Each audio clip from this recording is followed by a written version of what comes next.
Anda masih bersama saya dan juga pakar pidana Universitas Jenderal Sudirman, Prof. Hipnu Nugroho.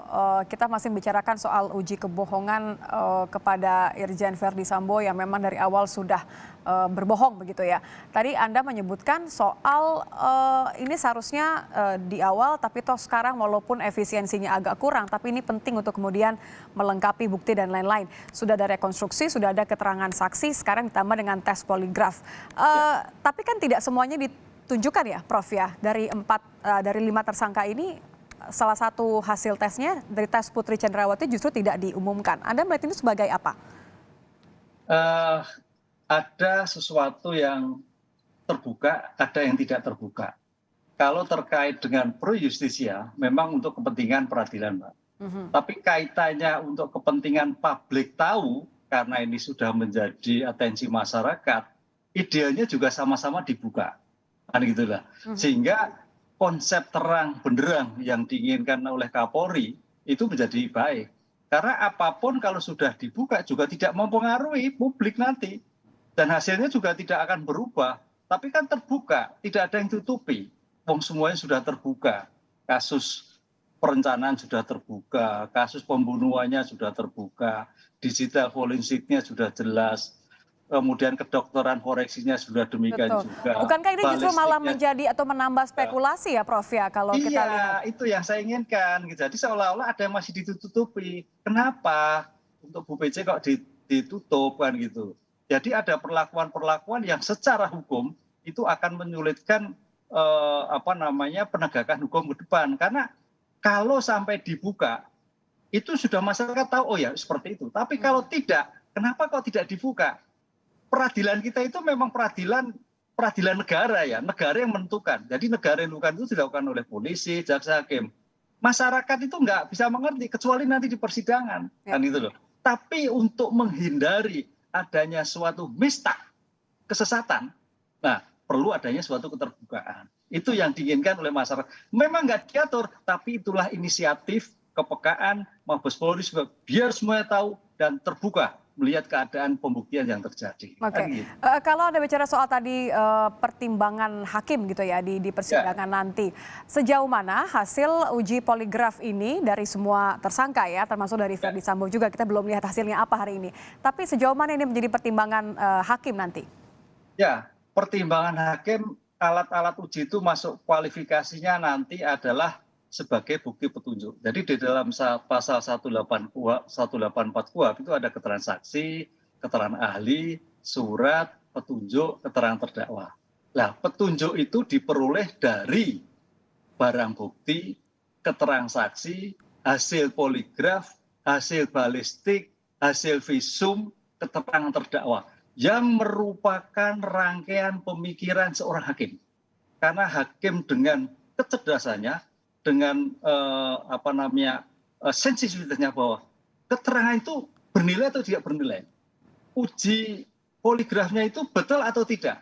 Uji poligrafnya itu ternyata memang betul, ternyata di pembuktian bisa salah juga. Ini yang kita lihat. Jadi kalau toh pun hasilnya itu jujur, non-acceptance tadi istilahnya ya, itu bisa juga nanti tidak bermakna. Itu Pak. Bisa juga tidak bermakna karena ternyata tidak sesuai dengan bukti yang lain. Nah, itu yang kita nanti lakukan. Karena apapun namanya di persidangan itu terbuka. Bukti itu bisa berubah semua. Keterangannya bisa berubah. Bahkan bisa mencabut keterangannya.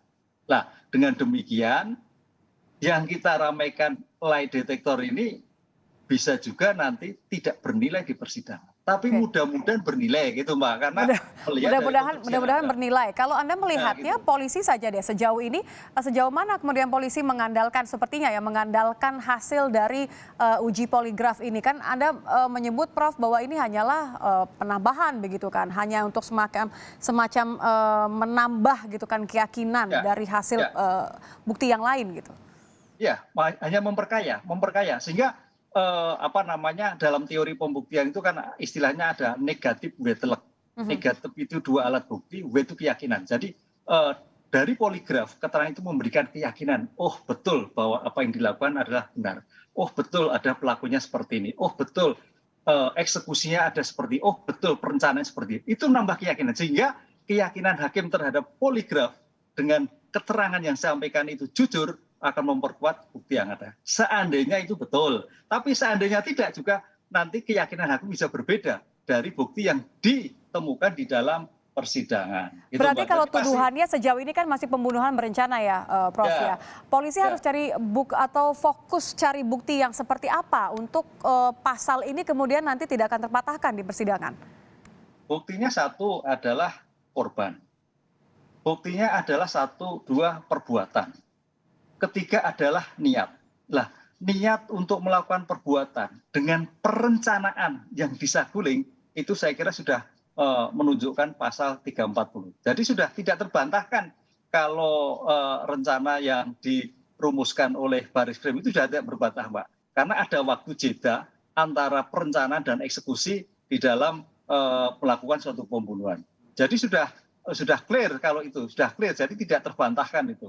Yang terbantahkan itu kan nanti kan bukti-bukti di antara saksi yang saling mengingkar.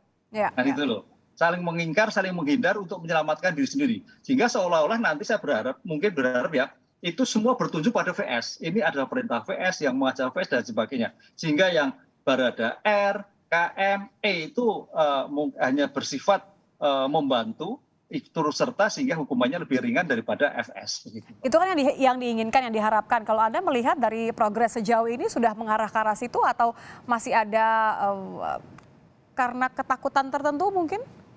Karena kita bicara kultur di Polri sendiri ya, Prof ya? Ya, saya kira karena kejahatannya ini kejahatan yang spesifik itu dilakukan oleh Polri, di tempat Polri, yang uji Polri, semua Polri, semua sudah tidak ada celah, Mbak. Tidak ada celah, tidak ada di luar Polri yang bersangkutan, sehingga buktinya akurat. Tinggal bagaimana lah ini. Maaf, tidak ada celah untuk apa maksudnya, Prof? Ya tidak celah untuk dalam tanda petik siasat melepas dari suatu pasal yang dituduhkan. Oh, oke. Tidak ada celah, iya. Cuman sekarang pertanyaannya, bagaimana nanti penuntut umum merumuskan surat dakwaan yang tidak ada celah sedikit pun lah ini. Karena jangan sampai melompat, Mbak. Suatu surat dakwaan itu harus betul-betul runtut antara perbuatan di Magelang, di Saguling, di mana di Duren 3 itu harus jelas antara waktu, tempat, senjata, ukuran dan sebagainya. Karena ini sangat berpotensi sekali oleh advokatnya untuk bisa menjadikan suatu bantahan. Kabur lah. Kalau penilaian kabur, lah ini salah. Oleh karena itu, penilaian poligraf ini juga dalam rangka untuk memperkuat. Memang terlambat, nggak masalah lah. Namanya pengungkapan itu ada teori incycling and recycling, menambah dan mengurangkan. Oke, ditambah dengan lie detector, sehingga memperkuat. Sehingga betul-betul optimalisasi bukti yang disampaikan di dalam penuntut umum itu tidak terbantahkan, tidak ada sedikit pun celah untuk didakwaan suatu eksepsi. Oke, kalau pasal yang dikenakan sudah tepat mengenai pembunuhan berencana, kita masih punya juga dihadapkan dengan pasal penyalahgunaan senjata. Hari ini juga masih diperiksa tadi AKP dia. Ada pula kemudian yang masih bergulir terkait dengan keluarga korban yang diperiksa adalah dugaan laporan palsu mengenai dugaan pelecehan seksual. Ini akan arahnya kemana untuk mengacu ke pasal yang pertama? Ya. Kelihatannya kalau nanti arahnya mungkin berbarengan, Mbak. Jadi ada istilahnya konkursus. Jadi di samping melakukan suatu pembunuhan, tapi juga menghilangkan barang bukti, juga menggunakan senjata yang harusnya senjata untuk mematahkan penjata, tapi digunakan untuk membunuh. Jadi dari berbagai rangkaian perbuatan tadi, suatu kesatuan, istilahnya nanti pidananya terberat ditambah sepertiga. Jadi bukan sendiri-sendiri, ya gitu. Kan ada 3 tindakan. Ya. Jadi Anda melihat ini singkat saja sebagai justru suatu yang memperberat atau justru kemungkinan memperingan? Memperberat. Karena melakukan kejahatan, merusak barang bukti, menggunakan senjata negara untuk melakukan suatu pembunuhan kepada sesama rekan. Termasuknya dugaan pelecehan, Prof? Pelecehan tersendiri. Ya, itu suatu perbuatan tersendiri. Karena itu kan sebagai penyebab, kan itu kan. Baik.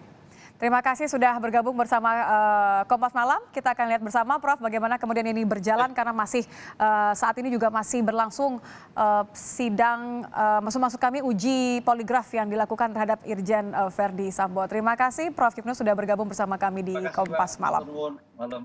Selamat malam.